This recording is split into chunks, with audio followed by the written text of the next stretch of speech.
It's the Seth Williams Show with Mike Musachio. And here's your host, Seth Williams and Mike Musachio.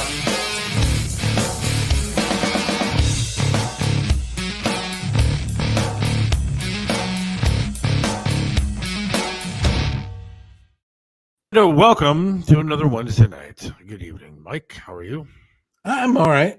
Started out 20 below and it's 50 degrees outside, so the show continues. Yeah, I think we're going to have a problem tonight because I think a lot of people are going to be out and about and enjoying the evening,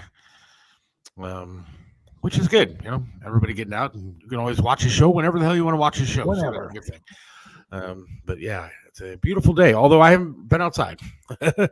I do have the window open, so I'm guessing it feels like a nice day. Is it like really cold, or is it kind of no? It's like 45. It's supposed to be all right tonight, but then the weekend is supposed to be messed up. They said snow again next week.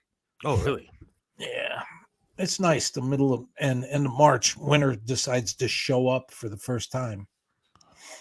I don't know how much snow you've gotten in the snow belt. I used to live in Broadview Heights, but Avon, we didn't get any snow. Period. All winter. Welcome back, Scott. Scott was gone. Unfortunately, had some family issues. So welcome back. Hope everything is all right, my friend. We got a decent amount of snow here. I'll be honest. We got, not like a foot or nothing, but we got a decent amount the other day. Nothing like New York and everything was getting. Another winter storm up there. Why the hell would anybody ever move to Buffalo? I'm telling you. What's the point? The Bills, I guess, are all right. They're better than the Browns. But other than that, what the hell is there to go to Buffalo for? Wings. Well, there's wings here. No, I know that. That much better in Buffalo? No, but they're, you want the original if you were. I guess, yeah. Tonight, we have Tony Musachio coming on a little bit. He'll be live from another fabulous place to eat. Great. Make me hungry again. Dave Bray is coming on tonight as well. Dave Bray was the lead singer of Madison Rising and now has a solo career. Madison Rising, of course, did the national anthem that Triv loved so very much. So we're going to have him on tonight to talk a little bit. I'm looking forward to that, actually. Yeah, me too. He's a Patriot, veteran, musician now, has a lot of stuff that he's done. So we'll talk to him in a little bit. Kind of excited about that. Today, so my saga that's been going on with finding a job. Trying to find a job. Right. And it continues today. So the other day I told you I had a mock interview that I had to do. And the guy said, it was a nice guy, but he said I was fantastic, greatest interview he's ever done. So today I get a call from the person who's trying to find me a job. And she says, or the person says, whatever, she says, yeah, I want to go over your mock interview thing. I said, okay, great, let's go over, because I know the guy told me I was fantastic. And so I said, what do you got for me? Well, you didn't answer a couple things really all that great. I said, well, what didn't I answer? And went over the whole fruit thing again, like we talked about last week, the question of what fruit should I be? If I could be a fruit, what fruit would I be? Yeah. You need to come up with a better answer for that. So fine. I'll never be asked that question. If I am, I'm going to leave the interview. Yeah. Then she said that, well, you didn't answer what are your weaknesses all that great. I said, well, let's think about this. I didn't know what kind of job I'm going for because it's a mock interview. So there was no job description. So how am I going to tell you what my weaknesses are for this job that I'm going for during this interview if I don't know what the job is supposed to be? Thank you. And then I said, on top of that, I'm not an arrogant person. I don't have an ego or anything like that. But am I supposed to go out there and just lay out all my faults? My answer to the guy was, hey, look, whatever weaknesses I have, I will learn and figure out whatever you need to be done. I will get what you need to be done. Brilliant. And I was told that that's not very humble, and that I need to, lay out what my faults and weaknesses are. I mean, what the hell do you want me to do? You want me to cry to this guy and say, yeah, I'm a little too emotional sometimes, and if you give me too much work, I might cry. Or maybe my typing skills aren't that good, but maybe I'm going for a data entry job and I don't know what the hell it is. Right. What am I supposed to lay out to you? I mean, do you want me to lay out that I get headaches? What do you want me to tell you that are my weaknesses? I mean, I'm going out for a job. My point during the interview was, hey, look, whatever weaknesses I have, you tell me, I will correct things. I will do what I have to do and get done what needs to be done. Listen, that wasn't the mere fact that that's what she opened up with to establish a relationship with you is like going over what your answers were to a mock, fake, phony, made up, supposed pretend interview. And that's what she decided to build the bridge on, to find you a job. Instead of sitting down going, okay, let's concentrate. What are you good at? What do you want to do? And what can somebody depend, how dependable are you if and when we get hired? Now, the other thing then that she says to me is, you kind of, I was talking with the other guy and, we kind of agree that you kind of have an edge to you that is off-putting. That is off-putting is what she said. Oh my God. I said, the only reason I have an edge right now or any time, if I do, because I'm one of the nicest people that you're ever going to meet. And I'm very humble and I'm not arrogant even a little. In fact, I think that I'm kind of worthless at times. I said, I'm frustrated with this situation. I've been working with you guys for a month and don't have anything. All I want right now at the very least is a part-time job that makes a little bit of money so I have something coming in. Something. Yeah. So in a month, when the job numbers are through the roof, I can't find a job to sit here and do. Right. Not one. And this is my first conversation with you, who's supposedly my personal agent. I've been working for a month with them. And you should have told her, you think I'm off-putting. You should meet my co-host. He chases guests right off the show. But I don't understand it, because I can be off-putting on here because it's a show. That's what we do. Yeah. But when it comes down to real life, I'm a very humble person because I have no reason not to be. I will take anything at this point. And I like doing a show, and the show is expanding, and we've got a good thing going here, and that's great. But just something extra, I would like, just something. But I'm not arrogant in a little bit. No. And I'd be fine when it comes to an interview. But whatever. Give me a real interview. That's why I'm frustrated. Give me a real interview. Let me show you. My God. I've always hated that question. It's dumb and a waste of time. Better question is, what do you excel at? Yes. That's a good one. But not only that, if we're not supposed to be individuals, if we're not supposed to be different from everybody else, if we're trying to find this common denominator where we're all a blob and nothing touches anybody or offends anybody or crosses anybody, if we are doing that and remaking society that way, if all the other countries in the world aren't doing the same thing, somebody's going to own us in about 40 years. Absolutely. I mean, she wants to ask I suck at poker. I mean, what do you want me to lay out as far as my weaknesses go? Yeah. And again, I'm not on a job interview to put myself down, right? Yeah. Am I supposed to say how much I suck at everything? Yeah. Next time she asks you, the guy hires me. Yeah. Next time she asks you what one of your strengths are, tell her you learn to breathe out of the top of your head. I don't know. And then, the other thing she said, you were too open. Oh my God. Okay, what do you want me to be? You're asking me what kind of fruit I should be. You're asking me what kind of weaknesses and strengths that I have. I think kind of what makes too open. I'm open about what happened to me over the past year of my life. The fact that my friend and the host of the show that I was with passed away unexpectedly. I ended up losing my freaking job after I was promised that I had one. I lost my leg after I got sick and was in a coma. What that part makes kind of up why I'm looking for a job right now. Correct. I mean, what am I supposed to? You don't want me to be open? What do you want me to say? I've been lazy and I'd rather work from home. So if you have anything for me, please, I'd like to work for you. It's the stupidest thing I've ever heard in my life. So don't be open about everything that's happened over the past year. No, I'm supposed to, I guess, just say, yeah, I just got out of prison. I mean, that's the way I feel that these people are treating me like is that I just got out of jail or something, or just was homeless and now looking for a job. Yeah. I mean, what happened the past year is why I need to be open. Honesty and open-mindedness and upfront and forward and transparent, those used to be virtues. Now they're shortcomings. Apparently, you suck at freeway driving. Yes. There you go. Yeah. My wife does it now, though she didn't before, and now she's great at it. Cool. So I don't have to worry about the freeway driving, and plus I can't drive yet.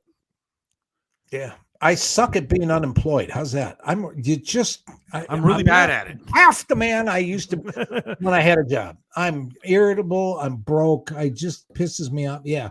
But don't be open. I mean, I can't be open about the fact that I can't drive a car currently because getting a doctor's appointment is sometimes it's easier to win the lottery than it is to see a doctor at times. And then they have to sign 18,000 papers saying that I'm allowed to drive.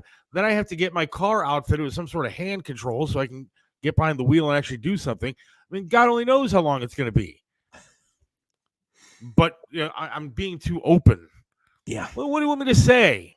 Yeah. Nothing? You want me to just sit there and put on, like you said the other day, a clip-on tie and stare at him and say, I guess I want the job. My weaknesses are I pretty much suck at everything. And I'm not going to be open about why I'm in this position, but thanks. Please hire me. Right. I mean, yesterday I went to a place, again, because I'm trying everything. Right. Trying everything. And I went to a place, and there was a guy applying for a job, and my wife took me, and God bless him. I'm happy that he was doing it. But he's sitting there with braids in his hair. His clothes are ripped up, look like he just got into a fight outside. And he's applying for jobs, and he's probably going to get one before me. Yeah. Yeah. So, I don't know. It's becoming increasingly frustrating. And I don't mean to sound, I'm not trying to complain, but don't treat me like a dick. I've been employed since I was 16 years old. I know what I'm doing, and I'm articulate enough to get a job. I had a client come visit me one time. You can't make this up. You just can't make this up. I don't care whether it's gummies or third, fourth, fifth generation. You can't get high enough to think this on your own. But I had a former client that had tattoos on both arms that made it look like his skin was peeled back. Nice. And underneath his real skin, he was a lizard. Oh, that's all right. That was the tattoo from his fingernails all the way up to his shoulders.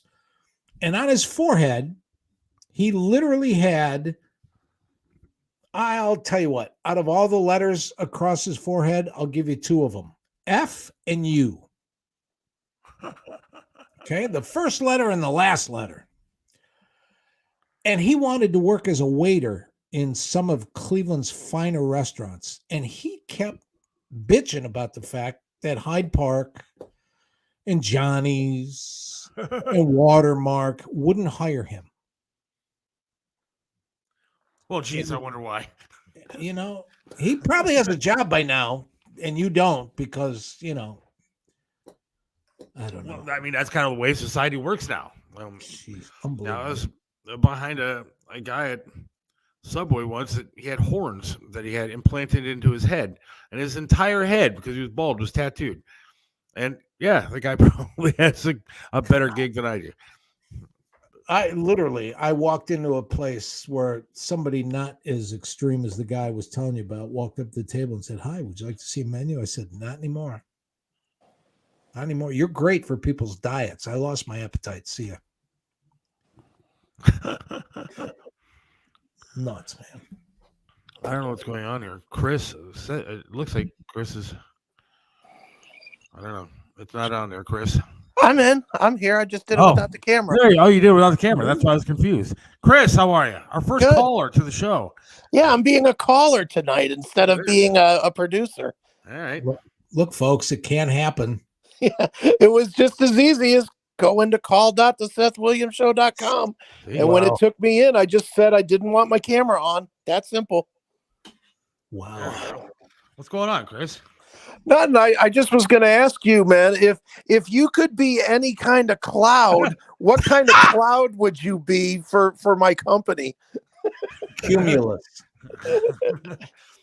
Be a thunderstorm and wreck that shit. No, that's the wrong answer. The answer is anything but a rain cloud, because I'm going to bring sunshine to your business. I see. Yeah, you're right. That's much better. I like to, when we were talking earlier, what sort of office equipment would you like to be? Well, of course, the stapler, because you want to be the piece that holds everything together, right? Yeah, see? That's good. I'd like to be my secretary's chair seat. Now, Chris, you have to agree with me. I don't know if you heard, you obviously heard the first part, but they told me that I opened up too much. Am I opening up too much when I tell them why I'm in the position that I'm in?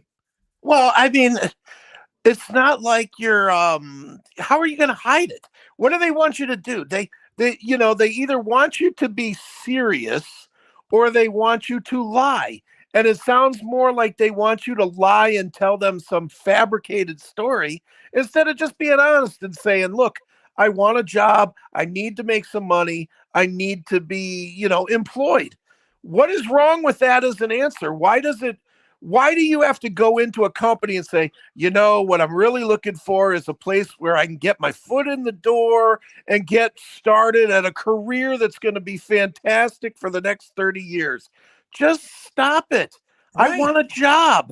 Do you really think somebody is going to get a job, walk into a factory with 75 other people in the building, look at all of them and say, did you all really want to be a grapefruit?